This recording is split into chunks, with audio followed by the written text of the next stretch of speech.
Guy Platten, welcome to London, welcome to the World Trade Symposium and welcome to Trade Finance Talks TV. It's such a pleasure to have you here today. Thank you very much, and a pleasure to be here.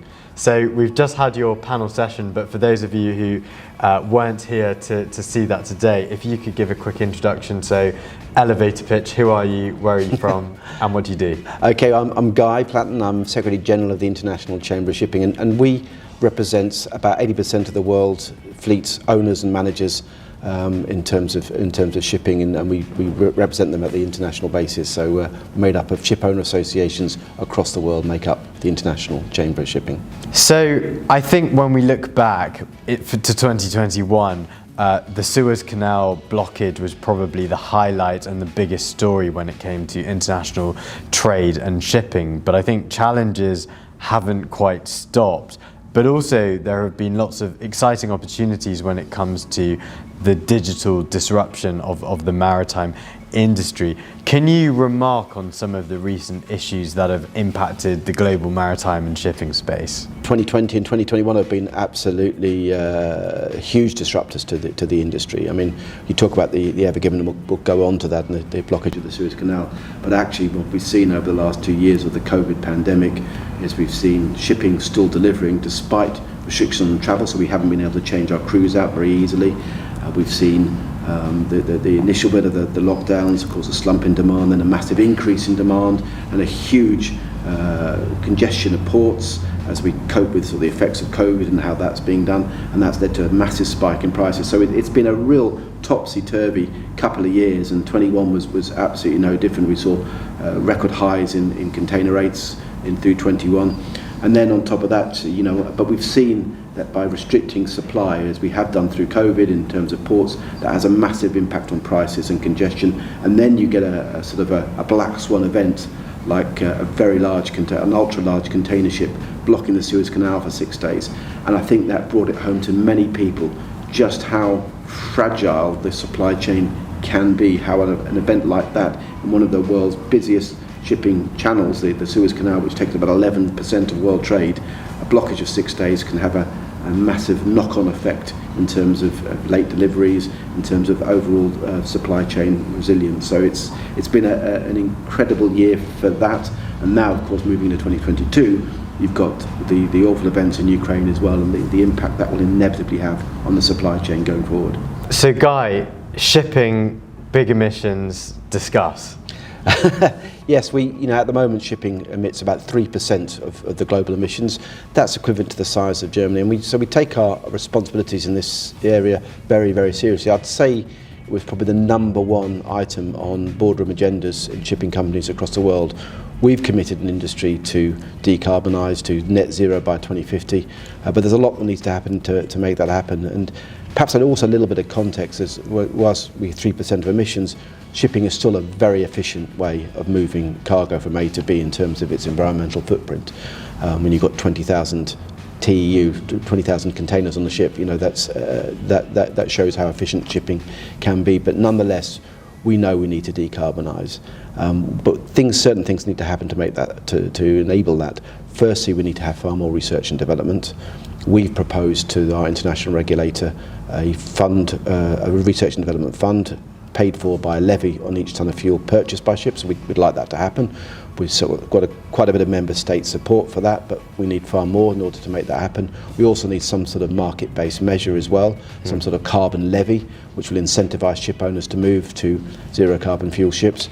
But if you look at the life of a ship, it's about 20, 30 years. We need to start producing zero carbon fueled enabled ships in the next few years if we're going to have any chance of moving to an ambitious target. And we need governments also to work with us on this. And I gave an example during a panel that we burn about 300 million tonnes of fuel oil each year. Now, if we were to shift to, say, ammonia as a zero carbon fuel, that's a candidate fuel, we need 5 times as much as that to give us the same efficiency. So 1.5 billion tonnes of ammonia would need to be produced sustainably. And this is the same with its hydrogen or even nuclear or whatever the fuel is going forward. these need to be produced at scale in order to enable this to happen, and we're going to be competing with other industries. So we're absolutely ready to do our part, but it really needs honest conversations where these fuels are going to come from, and where the technology and the research into the technology to enable it to happen. And then, coupled with that, we need to continue the acceleration in digitalisation, because actually that will form a fundamental part of the overall reducing the carbon footprint as well, because if you can have a really efficient supply chain, then that in itself is going to cut emissions. Yeah, absolutely. Let's talk about the Russia-Ukraine conflict. Now, obviously that's had considerable challenges on global supply chains. What's the impact been from a shipping and maritime perspective? Well, it's two elements really, and I'll take the first one, which is, since the start of the conflict, the Ukrainian ports have been shut. Mm-hmm. So we've had ships which have been trapped in those ports who are in the wrong place at the wrong time, if you like, and they've all got crews on board. So we're really concerned about the welfare and the security of those crews. They've come from 20 different nationalities. We know one ship which is down to the last 3 days of supplies, so it's a real concern for us, and we want humanitarian blue corridors to be opened up to allow the ships to sail, but that's some way off, and it needs the agreement of both Ukrainian authorities and the Russian Federation to make that happen. So that's one concern. The second one is seafarers. About 15% of the global seafarer population comes from either Ukraine or Russia.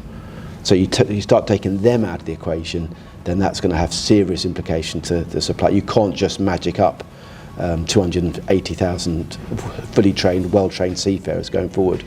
We've got real issues with Ukrainian seafarers and their families. We've been doing a huge amount to help them and to look after them. They're still there. But we've also, with Russian seafarers, they're innocent parties to all of this, and even how do we pay them? Bearing in mind the sanctions in place, real problematic welfare issues that we're having to grapple on a daily basis. And one thing it is pleasing is that we've had many ships which have got both Ukrainian and Russian seafarers on board, and actually we've had no reports of any troubles, which I think is testament to the professionalism of the people who work at sea. But it really is an issue for us, and of course if the Ukrainian ports shut with the massive exports of grain that Ukraine does, then that is going to have implications on the global supply chain in terms of grain prices. And indeed, I was speaking to a colleague in Egypt just yesterday who says that grain prices have gone up 4 times, 400% in the last few weeks, which is an incredible amount. So some real issues that we've got to grapple with. And we only hope that some peace can be restored soon, but the longer this goes on, the more it's likely to impact the global supply chain. Yeah, absolutely. Now, technology was one of the big themes we talked about in your panel session earlier, particularly around blockchain, Internet of Things, etc. And they have the potential to really benefit global trade. In what ways will emerging technologies specifically impact shipping? It's really interesting. During the COVID pandemic, we've seen a massive acceleration of the take-up of digitalisation out of necessity. Whether that might be remote surveying of ships, maybe training of crews as well online, maybe through e-bills of lading, and all these things that have started to really ramp up because we've needed to do them, because we haven't been able to do physical checks, physical bits of paper. We need to move to that. So that's been a real positive, but we do need a common standard. We need ports to be able to talk to ships, to be able to talk to the wider supply chain, and that isn't there yet. We need some sort of regulation around that. One of the, we've seen many ships now, everything is sort of monitored remotely, the Internet of Things as you talk about there.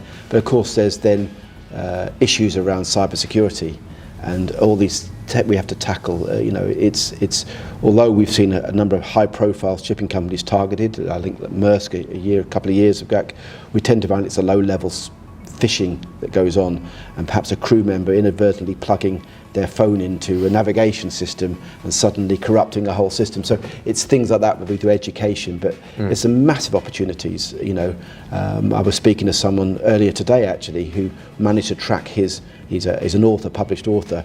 He got the books printed in China. He was able to track his container worth of books right the way through the storms in the South China Sea, through the Suez Canal, back to the UK. So, the technology is there, and it's really quite exciting, and it can really make our supply chain more efficient, once we embrace it and we continue on this journey. Yep. Guy, thank you very much for joining us on Trade Finance Talks. An absolute pleasure having you, and also great just to talk about some of the really inherent challenges, but also exciting opportunities that the entire maritime and shipping sector is going through. Thank you very much, Dee, for being here, for having me. Thank you.